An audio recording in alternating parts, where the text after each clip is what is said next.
अस्सलामुअलैकुम dear student, class 10 की chemistry में आज हम यूनिट 11 ऑर्गेनिक केमिस्ट्री में topic sources of organic compound के बारे में पढ़ेंगे। आज के लेक्चर में हम पढ़ेंगे कि ऑर्गेनिक कंपाउंड को हमें किन किन सोर्स से हासिल कर सकते हैं, कौन कौन से नेचुरल सोर्सेज हैं ऑर्गेनिक कंपाउंड के। जो natural sources of organic compound है उसमें coal, petroleum, natural gas, plants and animal शामिल हैं। वन बाय वन इनको डिस्कस करते हैं। सबसे पहले पढ़ते हैं कोल के बारे में कि कोल क्या है और इससे हमें कौन कौन से ऑर्गेनिक कंपाउंड हासिल होते हैं। कोल जो है वो हमारे पास ब्राउन या फिर ब्लैक कलर का सॉलिड मास होता है जो कि major source of organic compound है। अब कोल बनता कैसे है, कोल की फॉर्मेशन किस तरह से होती है। ये स्टूडेंट्स, ये कहा जाता है कि जो कोल है वो हमारे पास प्लांट्स के रिमेन से, यानी कि जो प्लांट्स के बाकियात होते हैं उनसे बना जाता है। प्लांट्स कैसे बनता है? It is form from the remain of plants under high temperature and pressure below the earth surface. क्या होता है कि ज़मीन के अंदर जो प्लांट्स के बाकियात होते हैं, जो प्लांट्स के रिमेन होते हैं, हाई टेम्परेचर और प्रेशर की वजह से, इसके साथ साथ बैक्टीरियल एक्शन की वजह से क्या होता है, इन प्लांट्स रिमेन की डिकम्पोजिशन होती है, जिसके रिजल्ट में क्या बनता है, जिसके रिजल्ट में कोल बनता है। अब जो कोल बनता है ये हमारे पास mixture of different organic compound है।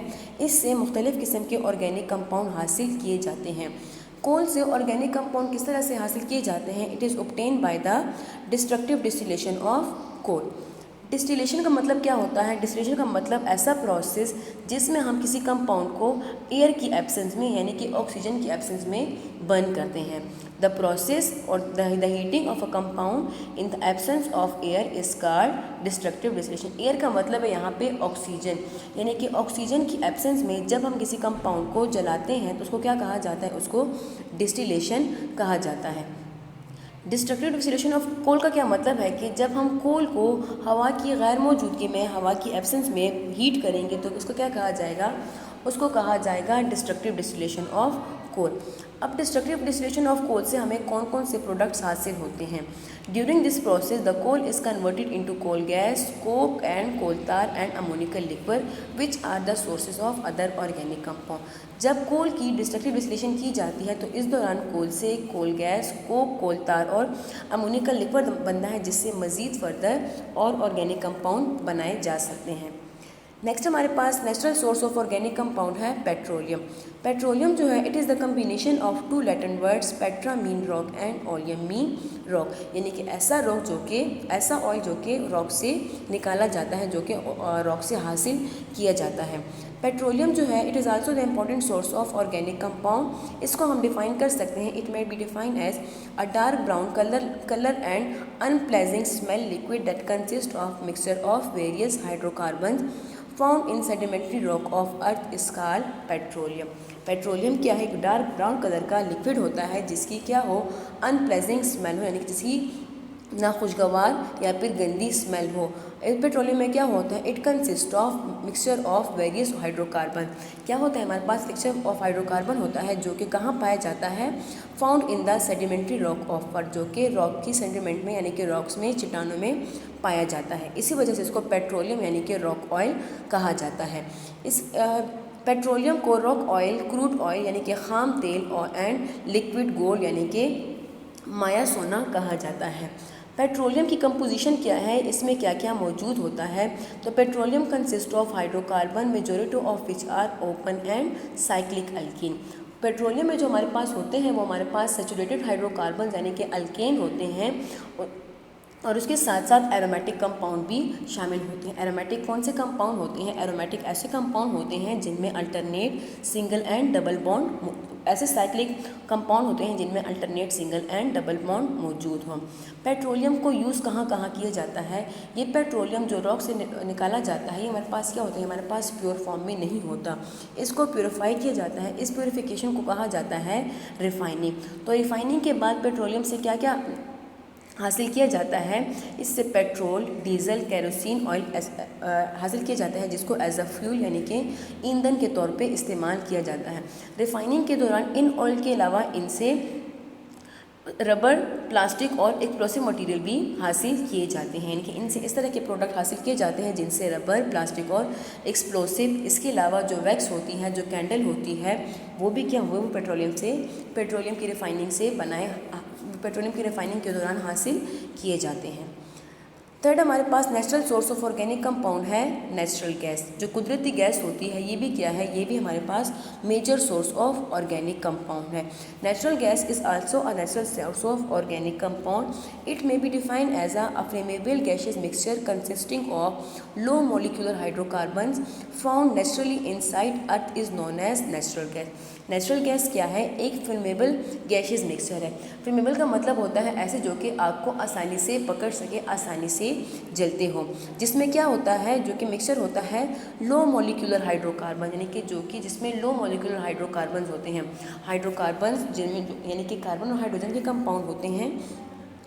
एंड फाउंड नेचुरली इनसाइड और ये भी क्या होते हैं, ज़मीन के अंदर पाए जाते हैं। It is usually found together with petrol. Natural gas जो है पेट्रोलियम के साथ साथ पाए जाते हैं। इसकी कंपोजिशन क्या है, नेचुरल गैस जो है इसमें क्या क्या मौजूद होता है।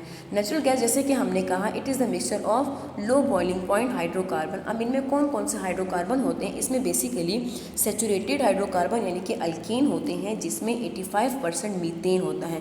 घरों में जो गैस इस्तेमाल की जाती है वो क्या है, वो हमारे पास मीथेन गैस है। इसके अलावा इसमें 15% ईथेन, प्रोपेन एंड ब्यूटेन भी मौजूद होता है। मीथेन हमारे पास कार्बन 1 और अल्कीन है। ईथेन में 2 कार्बन होते हैं, propane carbon 3 and butane carbon 4, यानी कि कार्बन 1 से लेकर कार्बन 4 तक जो ऑर्गेनिक कंपाउंड है, हाइड्रोकार्बन है, वो नेचुरल गैस में मौजूद है। ये लोअर मॉलिक्यूलर वेट होते हैं, इनका जो मॉलिक्यूलर वेट होता है वो कम होता है। इट में आल्सो कंटेन स्मॉल, इसके अलावा इनमें ऑर्गेनिक कंपाउंड होते हैं। ऑर्गेनिक कंपाउंड के अलावा इनमें कुछ इनऑर्गेनिक कंपाउंड भी होते हैं। इट में also contain small amount of hydrogen sulphide, nitrogen and carbon dioxide. हमारे पास इनऑर्गेनिक कंपाउंड है, तो नेचुरल गैस में स्मॉल अमाउंट ऑफ यानी traces amount of inorganic compound भी पाए जाते हैं, जो कि इसकी रिफाइनिंग के दौरान, इसकी प्योरीफिकेशन के दौरान इससे रिमूव किए जाते हैं। नेचुरल गैस को कहाँ कहाँ इस्तेमाल किया जाता है। नेचुरल गैस को जैसे कि हमने कहा कि सुई गैस है, तो इसको हम डोमेस्टिक पर्पसेस के लिए, घरों में खाना पकाने के लिए, कुकिंग पर्पसेस के लिए इस्तेमाल करते हैं। इसके अलावा इसको इंडस्ट्रियल पर्पसेस के लिए मुख्तलिफ सनतों में इस्तेमाल किया जाता है। It is also use as a fuel in automobile as a CNG जो हमारे पास कंप्रेस्ड नेचुरल गैस है, ये गाड़ियों में इस्तेमाल होता है एज अ फ्यूल, यानी कि गाड़ियों को चलाने के लिए इस्तेमाल किया जाता है। इसके साथ साथ it is also use for the preparation of carbon black. तो हमारे पास कार्बन ब्लैक होता है, जो कोयला होता है, उसके बनाने में भी नेचुरल गैस इस्तेमाल होता है। It is also use as a basic raw material in the preparation of fertiliser जो हमारे पास खाद होते हैं, जो कि प्लांट्स को ग्रोथ के लिए रिक्वायर होते हैं, तो इस फर्टिलाइज़र की प्रिपरेशन में भी क्या होता है, natural gas as a raw material इस्तेमाल किया जाता है। इसके अलावा पेट्रोलियम, नेचुरल गैस और कोल के अलावा प्लांट्स और एनिमल से भी ऑर्गेनिक कंपाउंड हासिल किए जाते हैं। जैसे कि हमने कहा कि कोल जो है वो क्या है, वो हमारे पास प्लांट्स रिमेन से, यानी कि जो डेड प्लांट होते हैं उनसे डिराइव किया जाता है। तो प्लांट जो है it is also the major source of organic compound. These compound are mainly protein, carbohydrate, vitamins, fats and oil. Plant जो है वो हम जो डिफरेंट फूड लेते हैं, जो प्लांट से लेते हैं, तो वो क्या होता है, उसमें डिफरेंट ऑर्गेनिक कंपाउंड होते हैं, जो कि हमारी ग्रोथ के लिए, हमारी बॉडी के डिफरेंट एक्टिविटीज़ के लिए रिक्वायर होती है। These compound are obtain from plant in the form of leaves, stem, fruit, flowers, seeds and root. ये प्लांट्स में leaves, stem, fruits, flower and seed की, और इसके साथ साथ रूट्स की फॉर्म में हासिल किए जाते हैं। अब चूँकि ये कंपाउंड जो है ये प्लांट से हासिल किए जाते हैं, इन कंपाउंड को यानी कि प्रोटीन, कार्बोहाइड्रेट वगैरह को नेचुरल प्रोडक्ट्स भी कहा जाता है, क्योंकि नेचुरली ये हासिल किए जाते हैं।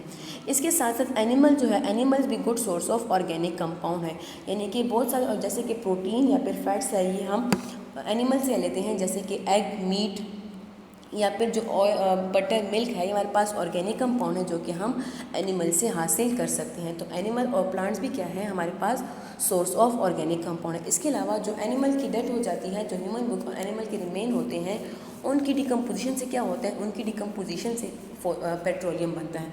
तो पेट्रोलियम और कोल क्या है, ये हमारे पास एनिमल और प्लांट के रिमेन से बनता है। तो स्टूडेंट, हमने natural sources of organic compound के बारे में पढ़ा। जो नेचुरल बेसिक सोर्स हमारे पास प्लांट्स है और एनिमल है। अब एनिमल जो है वो, एनिमल की जो रिमेन जो है वो क्या बनाते हैं, वो पेट्रोलियम या फिर नेचुरल गैस बनाते हैं। इसके अलावा जो लिविंग एनिमल है वो हमें प्रोटीन और फैट्स के फॉर्म में ऑर्गेनिक कंपाउंड प्रोवाइड करते हैं। जब इस पेट्रोलियम की रिफाइनिंग की जाती है तो इससे क्या बनता है, इससे petrol, kerosene oil, diesel oil, CNG हासिल किया जाता है, जिसको एज अ फ्यूल इस्तेमाल किया जाता है। जो लिविंग एनिमल्स है वो हमें प्रोटीन किस फॉर्म में देते हैं, egg, mutton, chicken, beef, fish की फॉर्म में देता है, जिसको जो हमारी फूड में शामिल होते हैं। इसके अलावा फैट जो है वो मिल्क, बटर और चीज़ के फॉर्म में हमें एनिमल से मिलता है।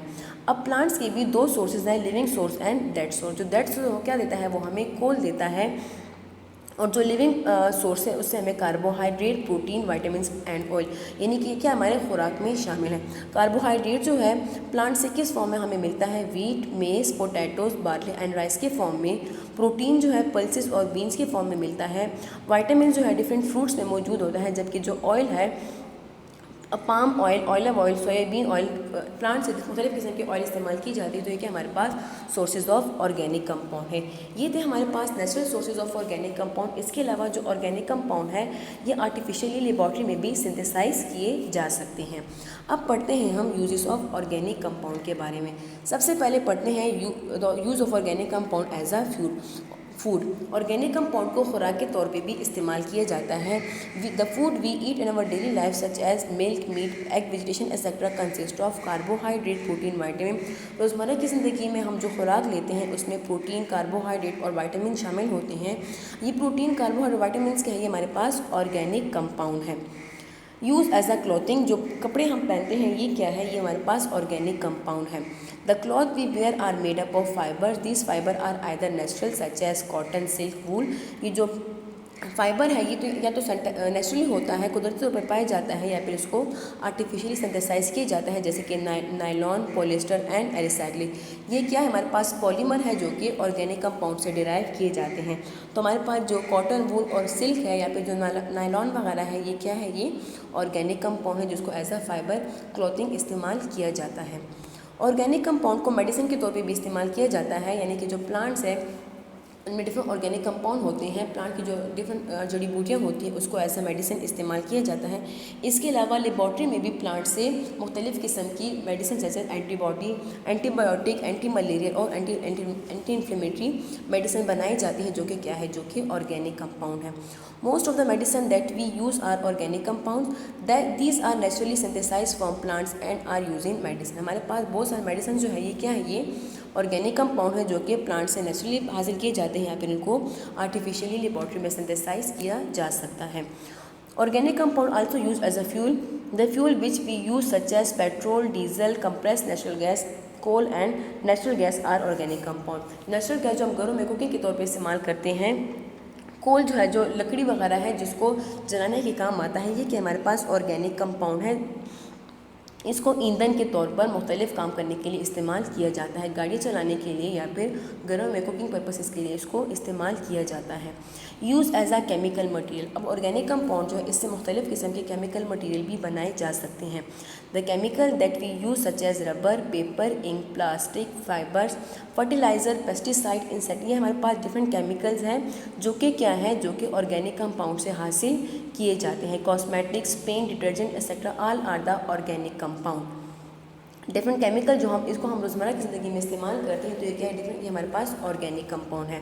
लास्ट हमारे पास जो ऑर्गेनिक कंपाउंड है used as a life molecule, जैसे कि हमने कहा कि जो माइक्रो मॉलिक्यूल है जिसको हम एज अ फूड लेते हैं, प्रोटीन, कार्बोहाइड्रेट, विटामिन, फैट जो है हमारी बॉडी इन चीज़ों से मिलकर बनी है। जैसे कि हमारी स्किन जो है प्रोटीन से मिलकर बनी है।